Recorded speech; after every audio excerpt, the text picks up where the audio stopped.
Está no ar o Despertar Espírita, o seu momento de paz e de reflexão. Um olhar atento sobre temas da atualidade que interferem em nossa vida e uma análise dos desafios que afetam nossas emoções à luz do Espiritismo.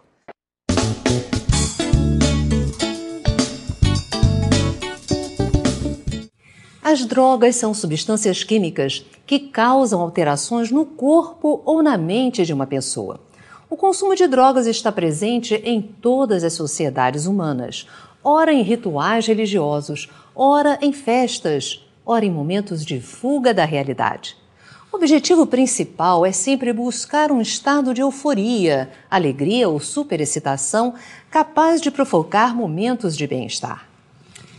Na visão espírita, a prevenção ao uso indevido de drogas inicia no processo educativo da criança e do adolescente, no grupo familiar, na escola e nos demais grupos sociais. Quais as consequências físicas e espirituais do uso indevido de drogas? Quais são as drogas lícitas e as ilícitas? Que razões levam alguém à fuga da realidade? Como atingir estados de bem-estar contínuo no mundo em que vivemos? Para conversar conosco sobre este tema, está em nossos estúdios o Dr. Augusto Ranvickel. Ele é médico, expositor espírita, presidente do Centro Espírita Ibirajara e diretor da instituição espírita Casa de Preservação da Vida, no Rio de Janeiro. Dr. Augusto, seja bem-vindo em nosso programa. Com muita alegria que nós estamos aqui. Sempre assistimos os DVDs, né, do Clube de Artes, ficamos muito felizes de participar com você. Muito Essa obrigada. temática, né, é fundamental hoje em dia. Muito importante. Muito importante. O que em realidade são as drogas? Nós poderíamos afirmar que as drogas, qualquer substância que ingerida, que penetre no organismo, que provoque alteração em um ou mais órgãos, que altere esse funcionamento. Muitas vezes hiperexcitando, estimulando, muitas vezes deprimindo e muitas vezes anulando função de um organismo, de um órgão, que sem as drogas, sem esses aditivos, funcionariam de uma maneira correta, né? Quais os exemplos que o senhor poderia nos dar dessas drogas que às vezes estão no nosso dia a dia e nós não nos apercebemos? Sim. Poderíamos dizer nas drogas lícitas, né? Como a cafeína, como a nicotina, como o álcool.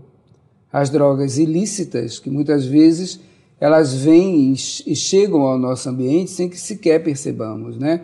Hoje em dia, por mais que você pense que as drogas estarão longe da sua família, nós sabemos que não, elas estão bem próximas e às vezes nas escolas, muitas vezes nas festas, como foram colocados, em ambientes de trabalho, em ambientes simples, como num passeio, num parque, numa praça pública. Então, a percepção das drogas deve partir, acima de tudo, de um interesse que nós tenhamos em preservar a nossa saúde, né? E muitas vezes um excesso de café pode provocar no nosso organismo uma desestruturação até ligada ao sono, à excitação, a problemas gástricos, a problemas voltados mesmo para a vigília da pessoa, né? O álcool que socialmente é aceito e até estimulado, né, como um momento de descontração, um momento em que você se coloca como uma pessoa inteirada numa sociedade, esquece-se que o álcool traz diversos problemas. E que na maioria dos hospitais psiquiátricos que nós temos, quase que 70% de internações, e antes eram até muito frequentes, tem uma motivação com o álcool. É interessante que o álcool é considerado uma droga lícita e o fumo também. E faz um mal à saúde, como também a nicotina, que contém o cigarro, um mal terrível à saúde. Como é que nós podemos identificar que, paulatinamente, estamos nos viciando? Porque o vício é algo progressivo, não é algo assim instantâneo, né? É insidioso, né? Primeiramente, começa, no caso da nicotina, do cigarro, né? sabe-se que a maioria das pessoas que são viciadas começam entre 5 e 19 anos de idade. Meu Deus! É uma coisa dramática mesmo. Existem lugares, culturas no nosso país e no mundo em que a criança tem acesso ao fumo, né? E muitas vezes por ver o adulto e por ver a propaganda hoje já controlada em relação ao cigarro, mas existe, né, a propaganda do ser aparentemente alegre, feliz, fumando, né, daquele tio, do pai, do irmão mais velho. Então há um interesse em conhecer esse sabor, né? Então começa o adolescente, ele por si só, quando procura o cigarro, na maioria das vezes, em 100% das vezes, se torna um dependente. Então começa pelo estímulo que o cigarro provoca, começa a achar que não está bem, porque está faltando o cigarro, que é a nicotina, no caso, né? Embora haja 4.700 substâncias nocivas na fumaça do cigarro, no cigarro. Então nós sabemos que, através desse contato contínuo, ele passa a entender que se ele está nervoso é porque falta o cigarro, se ele está alegre, o cigarro vai ser uma maneira de comemorar, e assim ele passa a pensar no cigarro, muitas vezes em horas de intervalos de trabalho, intervalos do colégio, no recreio, e depois antes de dormir, depois acorda porque está sentindo falta do cigarro, ou acorda para beber água e lembra do cigarro. Quando ele vê, ele está dominado por essa sensação, esse estímulo que a nicotina traz. Mesma coisa o álcool, né? A pessoa que começa a viciar-se, se ela está triste, ela bebe para esquecer. Se ela está super excitada, ela bebe também para poder comemorar. Então, tudo é um motivo para que a pessoa busque o vício. Porque se transforma numa prática, né?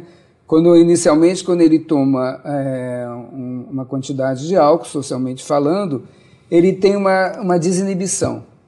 Então, o jovem inibido, principalmente, ou a pessoa que está com alguma dificuldade mental, psicológica, ele se sente estimulado e aquela censura, autocensura termina. A partir daí, ele vai ingerindo mais e vem o processo depressivo, né? Porque o álcool ele deprime. E a partir daí, como penetra no sistema nervoso, o grande efeito das drogas é atuar junto ao sistema nervoso central, né? Então, com isso, ele começa a se tornar um dependente daquelas sensações, né? Ele angustiado, ele nervoso, ele percebe que quando ele bebe, pela depressão que provoca, ele tem um estado de aparente calmaria, né? Que seria um processo mesmo depressivo, e ele, a partir daí, ele incorpora na sua estrutura mental, na sua estrutura fisiológica, essa substância que faz com que muitas vezes desencadeie processos psíquicos que estavam ali contidos, né? A gente sabe, há uma pesquisa na Inglaterra em que 15% dos esquizofrênicos tiveram a sua crise, desencadear a sua crise por situações como a maconha, como o álcool, processos assim. Eu ia até lhe perguntar isso, os efeitos danosos, por exemplo, dessas drogas da moda. Nós temos o crack, enfim. Quais esses efeitos, às vezes até imediatos, terríveis, que essas drogas mais recentes trazem ao corpo físico? O crack, como ele é fumado, né, aquele cachimbo do crack, ele vai diretamente para os pulmões. Então, a absorção do crack é em segundos, 3 a 5 segundos, ele já tem os efeitos ainda mais rápido ainda do que da corrente sanguínea, porque ele vai dos pulmões e vai para o cérebro através da respiração. Então, ele é estimulado, ele tem aquela sensação de um prazer, de um estímulo muito intenso, né? Também muito fugaz, ele logo termina e vem em seguida a depressão, o sentimento de que niilismo, de que nada é bom, a necessidade de fumar mais para se sentir nesse prazer. Então, na maioria das vezes, na primeira, na segunda tomada, o indivíduo já se torna dependente porque é muito rápido essa ação sobre o sistema nervoso central. O que fazer quando a pessoa já está identificando que não consegue viver bem sem essas bengalas?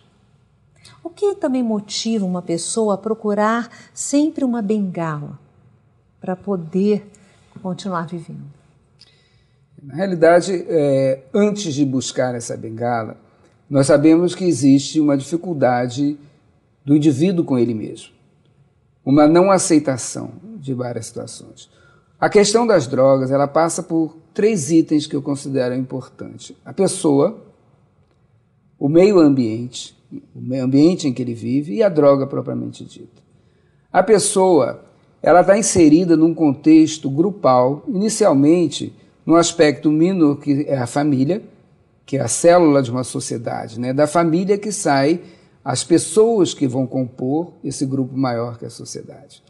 Então, se falta a essa família, a esse grupo menor, a evidenciação, a caracterização da pessoa como elemento fundamental, estimulando ele num autoconhecimento, fazendo com que ele se sinta amado, respeitado, com que ele tenha os limites, com que ele tenha dentro de casa, na família, a consciência de que ele é um elemento de um grupo e que esse grupo precisa de uma interação sadia para crescer. Trabalhar as questões do egoísmo, trabalhar as presunções de tudo ele ter que ser atendido, trabalhar as questões do sofrimento, né? Entendendo que o sofrimento ele é redentor, no aspecto de que, se nós soubermos conviver com as frustrações até um certo ponto, nós vamos nos reforçar para entender que aquele momento precisa de uma atenção maior nossa, de uma dedicação à correção, um estímulo nosso para que nós busquemos caminhos para terminar aquele sofrimento. Mas, se muitas vezes a criança, para que não tenha uma frustração, para que não tenha um sofrimento de um desejo, seja logo saciada, ele não vai se preparar quando mais tarde aquela pessoa que o satisfaz sempre, que não lhe dá os limites, não estiver presente, ele buscar a satisfação do desejo em descaminhos, que é oferecido muitas vezes não por aquele que deu a proteção, para aquele a superproteção, e sim o que está na rua e que tem o interesse comercial de que aquele indivíduo sacie o seu desejo com prazer. Esse prazer não é ético, esse prazer destruidor. E quando isso ocorre, inicialmente até gratuitamente, depois, como é um comércio, passa a ter uma cobrança disso. E essa cobrança que leva a todos os desvios de conduta, de comportamento antissocial, para o indivíduo ter o conteúdo, o dinheiro, né, para adquirir aquele prazer que ele teve antes. Então, inicialmente, se nós, responsáveis, educando pessoas de alguma maneira, percebermos que há uma alteração de comportamento num jovem, num filho, num sobrinho, num aluno, no caso, numa instituição religiosa, naquele menino que estava vindo muito bem, naquela criança, naquele adolescente, de repente falta, não cuida mais da própria aparência, negligencia em termos do que fala, não tem assim vontade, porque as drogas, especificamente a maconha, ela vai provocando lentamente uma amotivação. Então o indivíduo não tem mais uma visão adiante do que possa. Aquele que faz o uso diário, costumeiro, ele chega a um ponto que ele não consegue mais encontrar motivação para a realização. Então, quando a pessoa envolvida por alguma coisa, um cigarro, o café, por exemplo, né, de uma maneira excessiva, né, a cafeína, e começa a sentir uma dor de cabeça quando não tomou por alguma razão, o cigarro, uma aflição, uma angústia, aí está na hora dele dar o basta. Alguma coisa passou a acontecer negativa que ele não tinha antes de fazer uso daquela substância. Então aquela substância lhe deu prazer, mas a ausência dela lhe dá o sofrimento. Então ele deve raciocinar em relação a isso e buscar ajuda.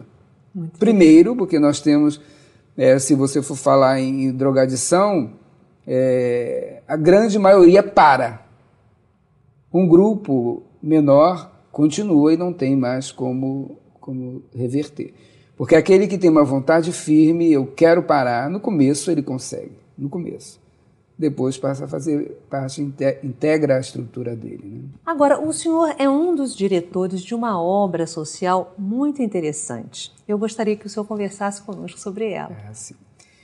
A nossa obra social, que é a Instituição Espírita Casa de Preservação da Vida, fica na Ilha do Governador, na Rua Copiúva, 279. Essa obra tem, na realidade, 17 anos. Começou numa sala pequena, ao lado do nosso consultório, onde nós iniciamos com uma livraria espírita. E, a partir daí, o contato com escritores para compra de livros, nós tivemos contato com Nércio Antônio Alves, que é um trabalhador dedicado e trabalha nesse Brasil todo e já em alguns países, numa campanha contra o aborto. Então, nós adquirimos os livros dele e começamos a fazer esse trabalho de esclarecimento sobre a vida, a princípio a vida intrauterina, né? A necessidade de renascer. E o trabalho foi aumentando, foi expandindo. Nós hoje temos a nossa sede nesse local e as necessidades dessas mulheres chegavam a nós, na maioria das vezes muito jovens, com vários fatores complicadores, né, como HIV, a drogadição, o abandono do companheiro, né, várias situações que levavam a pensar no aborto. Então, nós trabalhamos esse esclarecimento, damos o apoio nas necessidades materiais básicas e trabalhamos o acolhimento mesmo, né, à medida da necessidade delas, do esclarecimento em termos da escola, da escolaridade. Procuramos promover a pessoa com as opções que a própria sociedade oferece para que essas pessoas busquem os seus recursos através do seu próprio trabalho também. Mas hoje em dia a gente já expandiu, continuamos atendendo essas crianças que nasceram, que cresceram, que estão crescendo, que precisam da evangelização, que precisam da orientação em relação ao protagonismo que cada um de nós deve ter em relação à própria vida, né?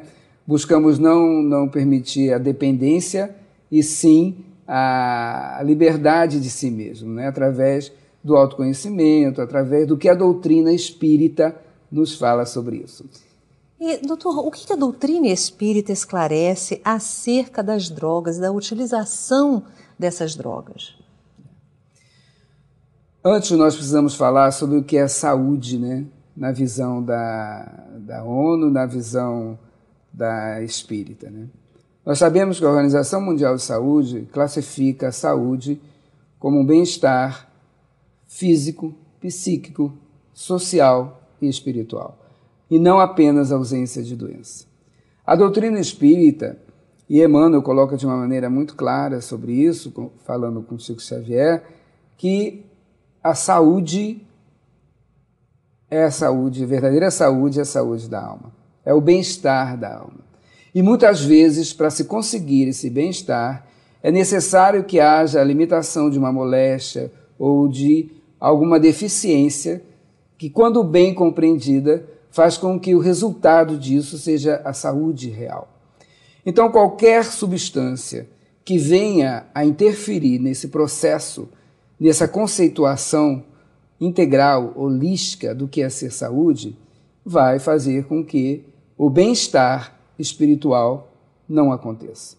A droga, como age na estrutura mental, psíquica, orgânica de um ser, trabalhando o sistema nervoso, ora deprimindo, ora estimulando, ora alucinando, nós sabemos que o corpo espiritual que está contido nesse modelo vai sofrer essa agressão. Sofrendo essa agressão, muitas vezes faz com que esse molde para reencarnações futuras já venha deturpado, já venha modificado e já venha criar situações em que nós vemos crianças que acabaram de nascer, crianças que estão desenvolvendo a sua estrutura física, que jamais fumaram, que jamais beberam, aparecer com enfisema, aparecer com uma cirrose, aparecer com um processo que seria direcionado a esses vícios que ora não possui, mas que já trouxeram no seu currículo de vida espiritual. Então a doutrina é muito clara. É fundamental que a gente reconheça que renascemos para sermos felizes. Nós não renascemos para o fracasso. Nós não renascemos despreparados para as adversidades. Nós retornamos porque temos condição, com auxílio desse grupo que vai nos orientar, os pais, o grupo familiar, a vencer as dificuldades do passado, ser esclarecido de que essas dificuldades atuais podem ter uma conotação antiga, mas que também pode ser por nós não compreendermos que nós precisamos de trabalhar através do autoconhecimento, do reconhecimento dos nossos limites, do confiar no nosso potencial, trabalhar as frustrações, as dificuldades e torná-las, num tempo em que nós vamos contribuir efetivamente, numa estabilidade. Então, é fundamental que nós tenhamos a noção da imortalidade do espírito, para, através disso, entendermos o que é semear e o que é colher. Agora, doutor, a questão da drogadição ela é muito complexa. Quais os profissionais que podem ajudar as pessoas que já estão envolvidas com a questão do vício? É multifatorial, né? Porque, na realidade, nós temos os riscos e temos também os benefícios que podemos receber, as ajudas propriamente dita, né? Os recursos para não enveredarmos por esse caminho. E parte por tudo, né?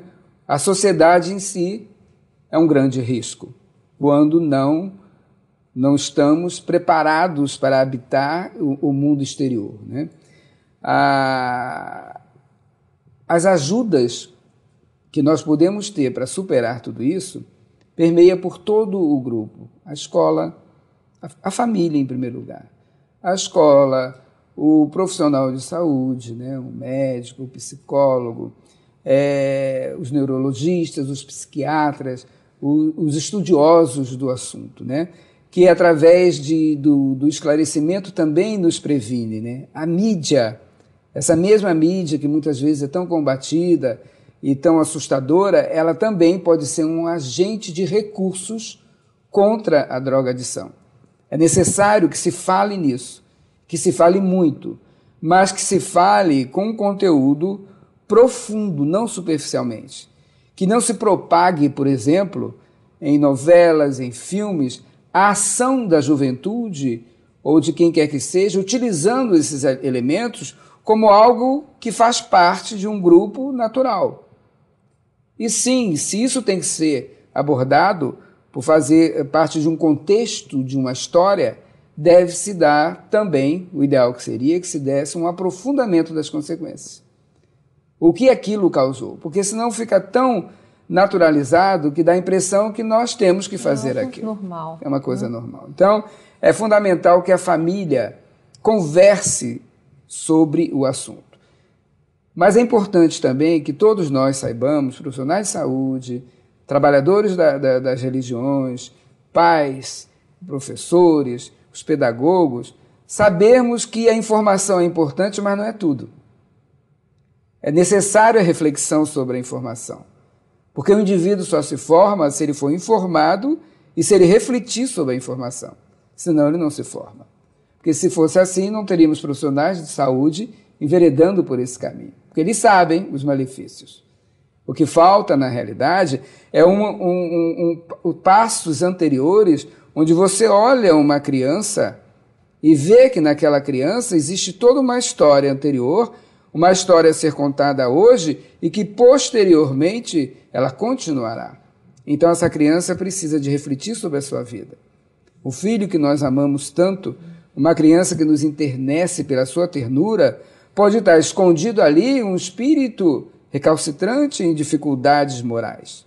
Então é fundamental que nós, a maior prevenção da droga, considerando os vícios e os benefícios, é a atitude, é a renúncia, é a ternura, é o, entre aspas, o perder tempo de ficar horas que poderia estar fazendo uma outra coisa para si, mas fazer para aquele que é o teu alvo, o alvo do teu amor. Doutor, em que a Casa Espírita pode colaborar nesse processo? A evangelização. A evangelização. Então, nós trabalharmos com as crianças, primeiro, com profissionais capacitados para evangelizar. Muitas vezes a gente acha que uma criança, ou que está no berçário, que está na creche, é uma criança, qualquer um pode cuidar. Não. Aquela criança é um espírito, né? Aquela criança tem questionamentos. Eu sempre gosto de dizer que perguntar é mais importante do que as respostas, porque as respostas às vezes não satisfazem. E nós precisamos nos capacitar para responder. Então é fundamental que o evangelizador se capacite, que frequente o movimento espírita, que se utilize dos recursos que a FEB nos traz, que a CERJ nos traz, para que a gente, dessa maneira, possa encarar, no sentido verdadeiro da empatia, as dificuldades, as diversidades dos nossos evangelizandos. Porque se nós observarmos a diversidade, nós vamos pescar, nós vamos angariar recursos para, num atendimento personalizado, valorizar aquele ser.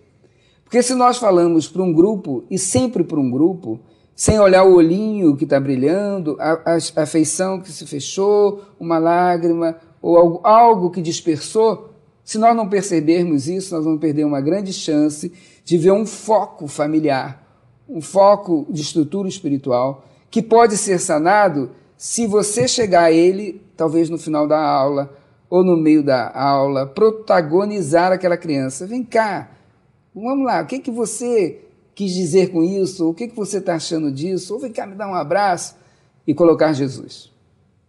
Divaldo, numa das entrevistas dele, perguntaram qual é o grande antídoto contra as drogas. Ele falou: o lar. Muito lindo. Suas palavras finais, doutor. Bem, nós estamos aqui com muita alegria, né? Com muita felicidade e trabalhando a responsabilidade íntima de também vencermos as dificuldades inerentes a um espírito que está crescendo, evoluindo. Mas o que eu queria mais focar é a família.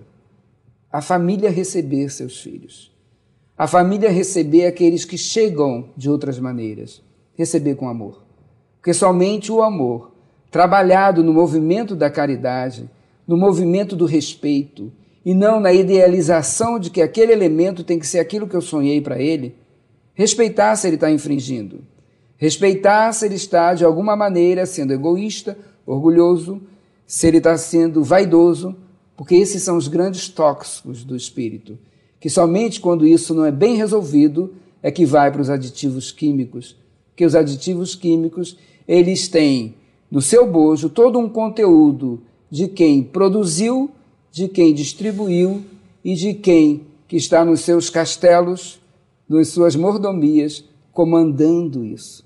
Então, quando nós combatemos as drogas, não vamos combater o crime somente, vamos prevenir o crime, indo profundamente em quem o produz.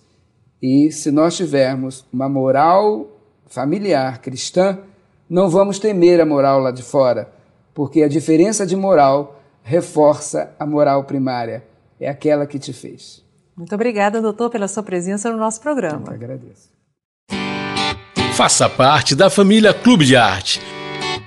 E por apenas R$18 você vai receber mensalmente DVDs e CDs com músicas da coleção O Canto do Brasil Espírita, visualizações terapêuticas da coleção Encontro com Jesus, entrevistas sobre temas atuais, documentários e muito mais.